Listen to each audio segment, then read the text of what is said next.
Bueno, hay una frase, que creo que lo articula todo y una idea que está como cosiendo todos los materiales que tenemos. A ver. Dice, son nuestras elecciones las que determinan quiénes somos realmente, mucho más que nuestras habilidades. Uf, potente. Mucho. Y hoy vamos a hacer justo eso, un análisis a fondo de cómo esta idea quizá desmonta ese mito tan cómodo de que el talento innato nos define. Ya. Y para ello tenemos una colección de reflexiones, algunas citas, un ensayo breve, todo sobre esa tensión entre lo que podemos hacer y lo que al final hacemos. O sea que la misión de hoy es meternos a desgranar cómo esas decisiones del día a día, las pequeñitas, las que nadie ve, son las que van construyendo, pues eso, la arquitectura de nuestro carácter, ladrillo a ladrillo. Eso es. Y ver por qué eso del potencial a veces es una trampa. Una historia que nos contamos para no actuar. Se trata de entender cómo nos convertimos en quienes somos por lo que hacemos, no por lo que soñamos que podríamos hacer. Entendido. Pues si te parece, empezamos por la idea más directa, casi un puñetazo, que sale en los textos. Es de Kevin Kelly. Ajá. Dice, eres lo que haces, no lo que dices, no lo que crees, no lo que votas, sino en qué inviertes tu tiempo. Es de una simplicidad brutal, sí. Pero a mí me genera una pregunta. Mucha gente hace un trabajo que no le define, que no ha elegido realmente. ¿Significa eso que son su trabajo? ¿O hay algo más ahí? Has puesto el dedo en la llaga. Justo ahí es donde entra otra idea clave de los textos, que lo complementa y le da profundidad a la de Kelly. ¿Cuál? La cita es, no practiques hasta que te salga bien. Practica hasta que sea imposible que te salga mal. La clave está en la palabra practicar. No es solo lo que haces por obligación, es lo que eliges practicar para ser otra cosa. La práctica es una elección activa. O sea que distingues entre el hacer pasivo, el de la rutina, y el hacer activo, el de la práctica deliberada. Exacto. Y esa práctica deliberada no es una metáfora, es un proceso biológico, real. Biológico. ¿Te refieres a nivel cerebral? Literalmente. Cuando en los textos se habla de reconstrucción a nivel neuronal, es que es así. Cada vez que repites una acción, el cerebro refuerza esa conexión sináptica. Ah, la mielina y todo eso, ¿no? Justo. La envuelve en mielina, que es como un aislante, y hace la señal eléctrica más rápida, más eficiente. Y con el tiempo, esa acción se vuelve automática, instintiva. No es magia, es neurociencia. Estás literalmente cableando tu nuevo yo. Esto me hace pensar. En los textos se menciona el cine, y no puedo evitar pensar en la película Casablanca. La decisión final de Rick sería un ejemplo de esto. Es un ejemplo perfecto. Porque a primera vista parece un giro de guión, ¿no? El cínico que de repente se vuelve un héroe. Pero con esta lupa... Es que no lo es. El Rick del final no aprende ninguna habilidad nueva. Él siempre tuvo la capacidad de organizar una huida, de enfrentarse a los nazis. Siempre pudo hacer lo correcto. Claro. Lo que cambia no es su habilidad, es su carácter. Y ese carácter no sale de la nada. Es el resultado de pequeñas elecciones previas, como cuando ayuda a la pareja búlgara a ganar en la ruleta, por ejemplo. Un momento, detengámonos ahí, porque esa idea es muy potente. Lo que parece un acto heroico y repentino es, en realidad, la consecuencia casi inevitable de una trayectoria. ¿Sí? Implica que el heroísmo no es un rasgo, es una elección acumulada. Rick se ha practicado a sí mismo casi sin darse cuenta para ser ese hombre. Para ser el hombre que, llegado el momento, no puede hacer otra cosa. La elección final es solo la punta del iceberg. Has dado en el clavo con la palabra clave, acumulación. No es un momento, es el peso de todo lo anterior. Pero claro, Rick tuvo que romper su propia fachada, su cinismo. Para mucha gente, la barrera no es autoimpuesta, viene de fuera. Exacto. La barrera son las ideas que nos han metido en la cabeza. Los textos lo llaman la jaula del potencial. Hay una cita de Alejandro Jodorowsky que es demoledora. ¿Cuál? Los pájaros nacidos en jaulas creen que volar es una enfermedad. Uf, brutal. Es una metáfora brutal de cómo las expectativas, las ideas sobre lo que es realista o sensato, actúan como barrotes invisibles. Y lo más perverso de esa jaula es que, mientras no intentes moverte, ni siquiera sabes que estás dentro. Claro. Y eso conecta con otra frase potentísima, esta de Rosa Luxemburgo. Quienes no se mueven no notan sus cadenas. Totalmente. Las cadenas del no puedes, del eso no es para gente como tú, o del ser realista, Solo las ves cuando das un paso, cuando intentas volar. En ese momento de fricción es cuando te das cuenta de la jaula. Me recuerda a cuando era joven y me decían que ser artista no es una carrera realista. Esa es una jaula. Tardé años en darme cuenta de que podía, al menos, intentar mover los barrotes. Claro. Pero da miedo, notar las cadenas da miedo porque te obliga a hacer algo. Y es más cómodo pensar que no existen que simplemente no sabes volar. Ese es el núcleo. El talento atrapado por el miedo a elegir, por el miedo a notar las cadenas, se queda para siempre en potencial. Se convierte en una historia melancólica. En un ¿quién podría haber sido? Exacto. Por eso uno de los consejos de los materiales es tan simple y tan profundo. Cada día haz algo que preferirías no hacer. No como un castigo, ¿verdad? No. Como un entrenamiento. Un pequeño acto de rebeldía para empezar a notar y a limar esas cadenas. Es elegir el movimiento, como defiende Erwan Le Corre con su movimiento natural. Él dice que moverse y afrontar desafíos es una necesidad biológica. Al hacerlo, no nos convertimos en algo ajeno. Recordamos nuestra verdadera naturaleza. De acuerdo, pero para romper esas cadenas hace falta una fuerza tremenda. Los textos apuntan a la autoestima.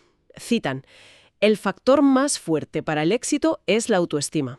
Creer que puedes hacerlo, creer que te lo mereces, creer que lo conseguirás. Pero, no sé, esto me suena un poco A libro de autoayuda barato. Un poco, sí. No es tan simple como creer, ¿no? Para nada. Y los materiales lo matizan muy bien. No se trata de una autoestima de afirmaciones vacías, de mirarse al espejo y repetirse un mantra. Entonces, Es una autoestima ganada, forjada, basada en la evidencia empírica de tus propias elecciones pasadas. pero eso suena a un círculo vicioso. ¿Cómo eliges el camino difícil la primera vez si no tienes nada de esa autoestima para empezar? ¿Por dónde se empieza a construir ese historial? Es una pregunta excelente. Y es el gran obstáculo. Se empieza por algo muy pequeño. ¿Cómo de pequeño? Por esa cosa que preferirías no hacer. Por la elección minúscula que nadie ve. Levantarse 5 minutos antes, hacer esa llamada incómoda, escribir una sola página. Ya. Cada vez que eliges la opción difícil, por pequeña que sea, estás poniendo un ladrillo en los cimientos de tu autoconfianza. Te conviertes en alguien que cree en su capacidad de elegir bien porque tiene un historial, aunque sea minúsculo al principio, que lo demuestra. Es una confianza basada en hechos, no en deseos. Justo. Una autoestima forjada, no regalada. Entendido. Y según los textos de esta fortaleza interior, surge una paradoja muy interesante. La cito: bienaventurados los que pueden dar sin recordar y recibir sin olvidar. A primera vista no parece tener relación. Pero la tiene toda. Si tu sentido del valor no depende de la validación externa, si no está en juego en cada interacción porque lo has construido tú, puedes permitirte dar sin llevar la cuenta. No necesitas que te lo devuelvan para sentirte completa. Exacto. Y a la vez, puedes recibir un cumplido o ayuda con gratitud genuina, sin que tu ego se sienta amenazado, porque sabes que tu valor no está en juego. Un carácter fuerte no es arrogante. Es un carácter que puede permitirse la generosidad. Hablemos ahora de una lección que me parece crucial, sobre todo hoy en día: la lección de enfocarse. Baltasar Gracián ya lo decía hace siglos: nada nos pertenece realmente salvo el tiempo. Y sigue siendo igual de cierto. Y Robert Greene lo actualiza: en un mundo lleno de distracciones interminables, debes enfocarte y priorizar.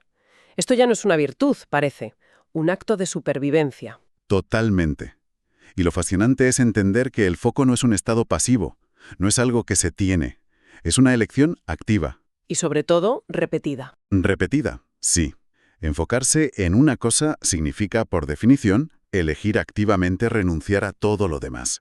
Cada sí a tu prioridad es un no a cientos de otras opciones. Es una renuncia constante. Es la lucha diaria. La diferencia entre tener 25 pestañas abiertas en el navegador y el móvil vibrando o tomar la decisión de cerrar 24 y poner el móvil en otra habitación. Esa pequeña elección, repetida 1000 veces, es la que construye a la persona que termina el proyecto frente a la que solo lo empieza. Exacto. Y aquí Simon Sinek ofrece una analogía útil. Dice, cuando tenemos un sentido claro de hacia dónde vamos, somos flexibles en cómo llegamos allí. La diferencia entre un mapa y una brújula. Justo. La elección importante es la del destino, la del norte en tu brújula. Una vez fijado eso, ya puedes ser flexible, sortear obstáculos. Pero sin esa elección de destino, toda la flexibilidad del mundo solo te hace dar vueltas en círculos. Y esto nos lleva a ese contraste que plantean los textos entre dos perfiles. La persona con un talento inmenso, brillante, pero dispersa en mil cosas. Que no llega a ningún sitio concreto. Y por otro lado, la persona con habilidades más modestas, pero con un foco y una determinación implacables, que llega a un lugar extraordinario. Y la diferencia no es las capacidades, es la elección sostenida de una dirección. Y la elección diaria de seguir remando. Lo que nos lleva a la que quizás sea la elección más sofisticada. La de construir un refugio interno. Sí, esa idea me encantó. La cita de Tad Williams. Nunca hagas tu hogar en un lugar. Hazte un hogar dentro de tu propia cabeza. La idea de que tu centro de gravedad sea interno. Que tu paz no dependa de tu trabajo, de tu casa, de tu pareja. De circunstancias externas que son, por naturaleza, incontrolables. Y si lo conectamos con lo anterior, este hogar se construye con las mismas elecciones. Tiene que ver con la percepción. Marcel Proust decía, el verdadero viaje de descubrimiento no consiste en buscar nuevos paisajes, sino en tener nuevos ojos. Y esos ojos nuevos se cultivan. Se cultivan, sí. Eligiendo qué leer, qué practicar, a qué prestar atención. No es algo místico. Es el resultado de miles de horas de foco. Al acumular esas elecciones, no solo cambia lo que sabes, cambia cómo ves el mundo. Y cambiar cómo ves el mundo es, al final, cambiar quién eres. Es como aprender a ser tu propia tortuga. No importa la que esté cayendo fuera, tú siempre llevas tu casa, tu refugio, contigo. Exacto. Tu centro no depende del tiempo que haga. Me viene a la cabeza la cita de Lionel Messi, que aparece en los apuntes. Puedes superar cualquier cosa si y solo si la amas lo suficiente. Ese amor por una vocación no es un sentimiento pasivo. No, es una elección que se sostiene día a día, sobre todo en los momentos de frustración. Y esa elección sostenida es lo que construye la resiliencia, ese hogar interior. Es lo que construye ese refugio inexpugnable, ¿sí? Es la manifestación última de un carácter forjado por la voluntad. Bien, para ir cerrando, los textos nos dejan con una metáfora final que aporta una dosis de humildad muy necesaria. La plegaria del pescador bretón. Oh Dios, tu mar es tan grande y mi barca es tan pequeña. Es un gran recordatorio.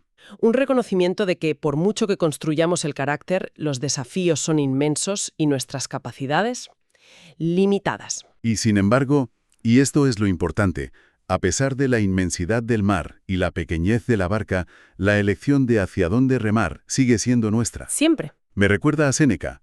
A veces, incluso vivir es un acto de coraje, pues elegir forjar el propio carácter día a día, en medio de ese mar, es ese acto de valentía. Los textos también citan a Zig Ziglar. No es donde empiezas, sino donde terminas lo que cuenta. Las cartas que te han tocado no determinan el final. Tus elecciones sí. Entonces, ¿con qué nos quedamos? Se propone la idea del giro del tercer acto. Todos estamos en algún sentido en el tercer acto de algo. Un proyecto, una etapa de la vida.